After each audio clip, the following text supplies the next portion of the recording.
Hello, everyone. Today I will be reviewing Emma, the Audible original drama, narrated by Emma Thompson and performed by Joanne Froggatt, Isabella Inkbald, Aisling Loftus, Joseph Milson, and Morgana Robinson, released on the Audible app on September 4th, 2018. At this stage of my life, I happen to think that many men, myself included, have to approach Jane Austen by a less direct road. When I was in high school, having totally avoided Pride and Prejudice for its intimidating average sentence length, I opted with a sortie of my male friends to watch the A&E 6-hour miniseries as a supplement. Mind you, when I use the term of supplement here, I am of course referring to the necessity for the thing, rather than any kind of addition for further understanding. Needless to say, I failed the test. In this way, quite a lot of boys never venture into Austen's territory, much to their downfall. For me, having a degree in English literature has always given me a sense of duty, and for a long time I have been trying to break through in vain. I have even found Shakespeare to have lesser defenses. I have read Northanger Abbey before Emma and appreciated its indelible Austenian style, the one that some say gave all women the distinctive female style for all time. But I, unfortunately, could not bring myself to understand it. That was in 2021. For 2 years I languished, and my thoughts on the author had developed cobwebs. I knew she was important, but more so I found myself defeated. In the past year, 3 important things have happened that have caused me to finally fall in love with Jane Austen. First, I have been reading a lot of psychoanalysis, where it is abundantly clear that many clinicians have a deep respect for Austen, to the point where Austen, not Freud, may have invented the subject. Second, I watched the adaptation of Emma from 2020, starring Anya Taylor-Joy and directed by Autumn de Wilde, where I was pleasantly surprised at its sumptuous look and story on such a modest budget.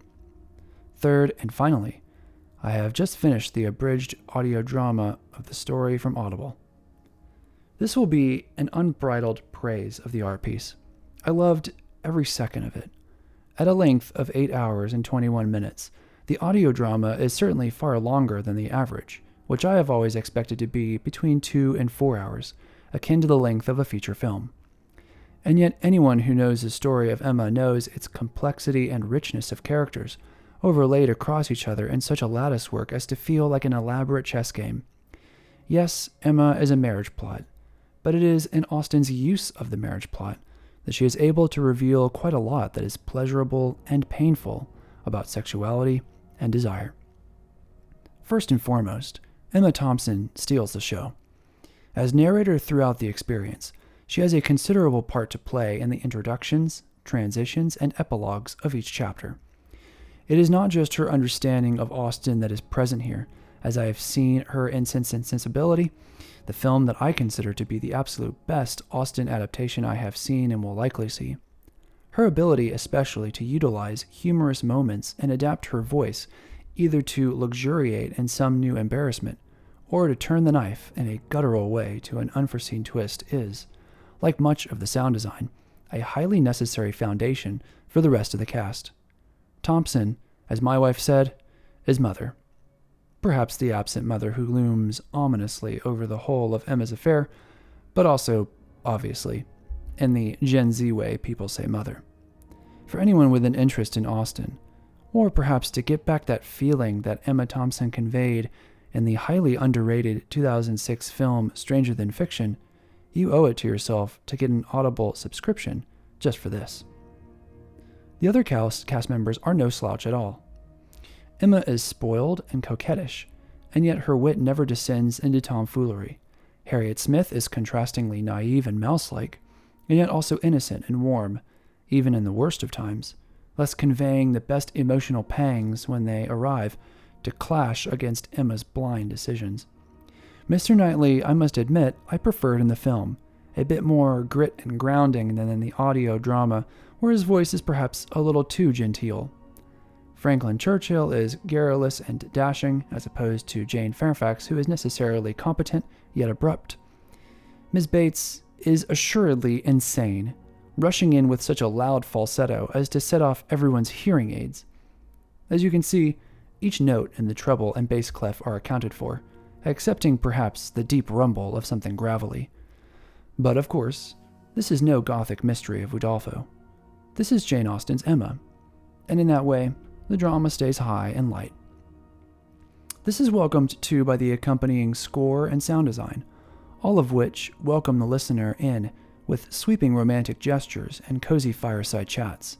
Clocks give off a tick and talk that do not scare us with existential questions, but instead invite us to imagine the tradition of the drawing room conversation, something sorely lacking in 2023.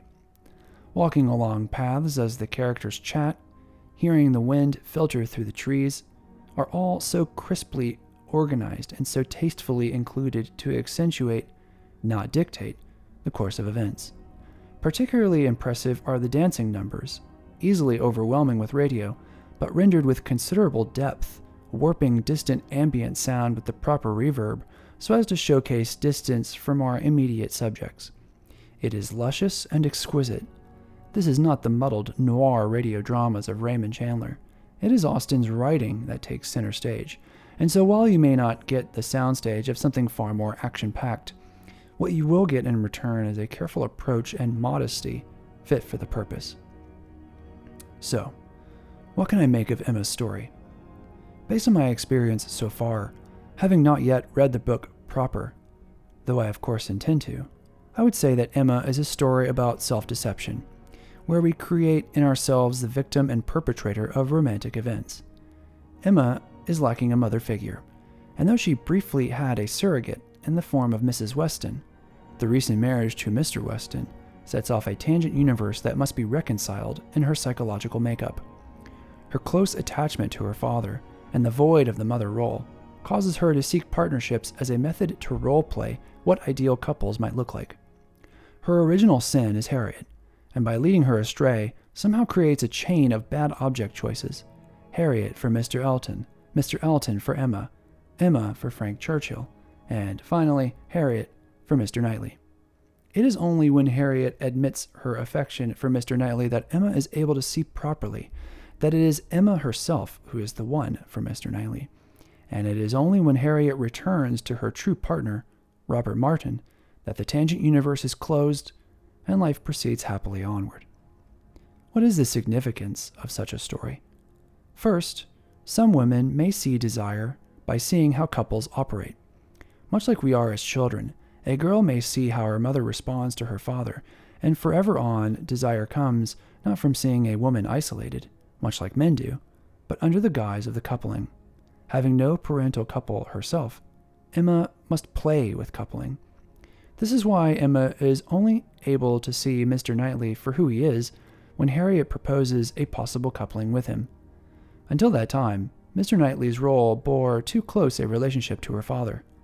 In order to separate the two, Emma needed the thought experiment. The second conclusion to draw, therefore, is far more strange. Were it not for Emma's experimentation, it would have been uncertain if Emma would ever have married Mr. Knightley at all. This presents an immensely complex reading, one which benefits for its ambiguity.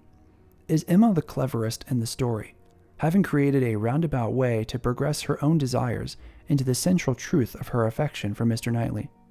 Or is Emma the silliest creature in Hartfield? I happen to view perhaps something in between.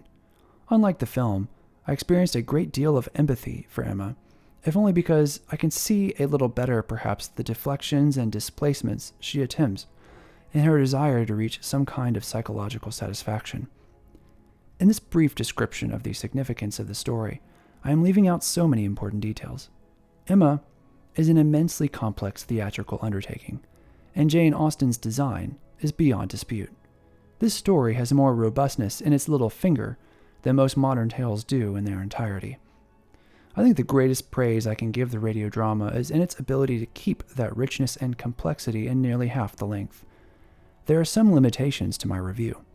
As I have not read the novel, I do not know what sacrifices were made, and I can expect, based on my psychoanalytic reading, that some key details still await once I approach the book.